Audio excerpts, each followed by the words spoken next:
Assalamualaikum warahmatullahi wabarakatuh. Salam Guru Penggerak. Pada kesempatan kali ini, saya akan menyampaikan koneksi antar materi, kesimpulan, dan refleksi pemikiran Ki Hajar Dewantara tentang pendidikan. Bersama saya, Dian Widyastuti, calon Guru Penggerak Angkatan 6 dari Kota Tasikmalaya, Jawa Barat. Saya merefleksikan diri melalui 3 pertanyaan pemantik berikut. Yang pertama, apa yang saya percaya tentang murid dan pembelajaran di kelas sebelum saya mempelajari modul 1.1? Kedua, apa yang berubah dari pemikiran atau perilaku saya setelah mempelajari modul 1.1? Dan yang ketiga, apa yang segera saya terapkan lebih baik agar kelas saya mencerminkan pemikiran Ki Hajar Dewantara. Ada beberapa hal yang saya percaya tentang murid dan pembelajaran sebelum mempelajari modul 1.1. Pertama, peran guru lebih dominan daripada murid di kelas. Di kelas, saya cenderung lebih banyak memberikan penjelasan tentang materi kepada para murid. Dan para murid duduk di tempatnya masing-masing, diam dan mendengarkan secara sesama. Kemudian mereka melakukan instruksi-instruksi yang telah diberikan oleh guru. Yang kedua, berfokus pada ketuntasan materi. Pada saat pembelajaran berlangsung, saya cenderung untuk lebih fokus menyelesaikan materi sesuai dengan target yang telah direncanakan. Saya terkadang tidak pernah mempedulikan apakah murid paham atau tidak tentang materi yang disampaikan. Saya pun tidak pernah bertanya apa yang mereka sukai dan apa yang mereka tidak sukai. Yang ketiga, saya hanya memfokuskan pada pengembangan kognitif murid. Pemahaman murid hanya saya lihat dari kemampuan mereka untuk menyelesaikan soal-soal dengan benar, dan mereka memperoleh hasil yang memuaskan pada saat ulangan. Saya beranggapan bahwa murid yang pintar secara akademik lebih diutamakan dalam pembelajaran. Yang keempat, saya kurang memahami karakteristik murid yang saya ajar. Saya masih beranggapan bahwa semua murid yang saya ajar memiliki karakter yang sama, sehingga saya sama dalam memperlakukannya. Saya sering memaksakan kehendak saya dalam memberikan penugasan-penugasan, sehingga saya tidak memberikan kebebasan kepada murid-murid saya untuk mengekspresikan atau merefleksikan apa-apa saja yang telah mereka pelajari atau mereka pahami. Hal-hal yang berubah dari pemikiran atau perilaku saya setelah mempelajari materi modul 1.1.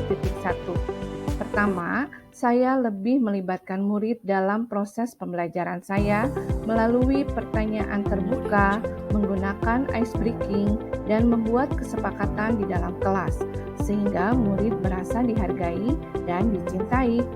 Kedua, memberikan model pembelajaran yang bervariasi dan menyenangkan dengan menggunakan integrasi teknologi dan permainan di dalam proses pembelajaran, sehingga membangun suasana yang menyenangkan dan menggali potensi siswa. Ketiga, tidak berfokus pada ketuntasan materi, melainkan berfokus pada proses. Belajar tidak hanya untuk meraih nilai bagus atau lulus ujian, melainkan memperoleh kecakapan hidup seperti kerja keras dan pantang menyerah. Keempat, lebih memerdekakan murid dalam belajar, memberikan kebebasan kepada murid untuk memperoleh sumber belajar yang sesuai dengan minat dan kesenangannya. Berubah mindset bahwa guru satu-satunya sumber belajar. Kelima, menghargai setiap karakteristik belajar murid, serta memberikan apresiasi kepada mereka agar lebih termotivasi dalam belajar, mengurangi dan meniadakan punishment, dan sesekali memberikan reward, sehingga murid merasa dihargai.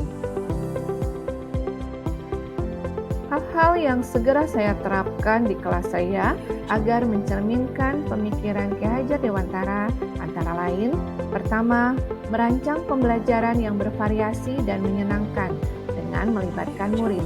Kedua, menerapkan pembelajaran yang berdasar pada kearifan lokal dan budaya. Hal ini penting karena perkembangan teknologi yang begitu pesat. Banyak murid-murid yang hilang nilai-nilai budayanya. Dengan mengintegrasikan budaya kearifan lokal ke dalam materi pembelajaran, secara tidak langsung murid akan bertambah wawasan tentang budaya dan dapat melestarikannya. Ketiga, menerapkan konsep merdeka belajar dan mengintegrasikan setiap pembelajaran dengan pencapaian profil pelajar Pancasila melalui pengembangan keterampilan abad 21, yakni kolaborasi, berpikir kritis, kreatif, dan komunikatif.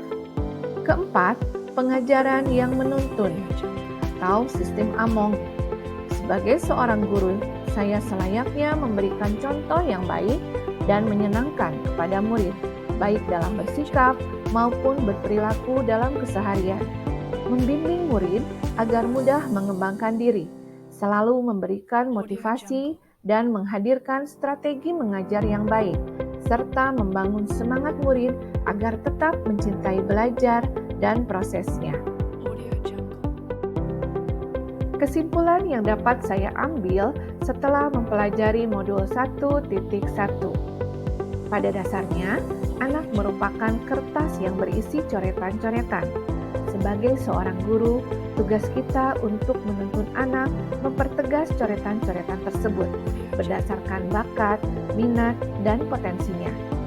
Pendidikan bukanlah hanya untuk menuntut ilmu, melainkan memberikan suri tauladan dan menuntun anak agar memiliki karakter profil pelajar Pancasila yang berbudi pekerti luhur, sesuai dengan amanat Ki Hajar Dewantara, pendidikan yang memuliakan anak. Demikian paparan saya mengenai refleksi diri setelah mempelajari modul 1.1. Semoga bermanfaat. Salam dan bahagia. Wassalamualaikum warahmatullahi wabarakatuh.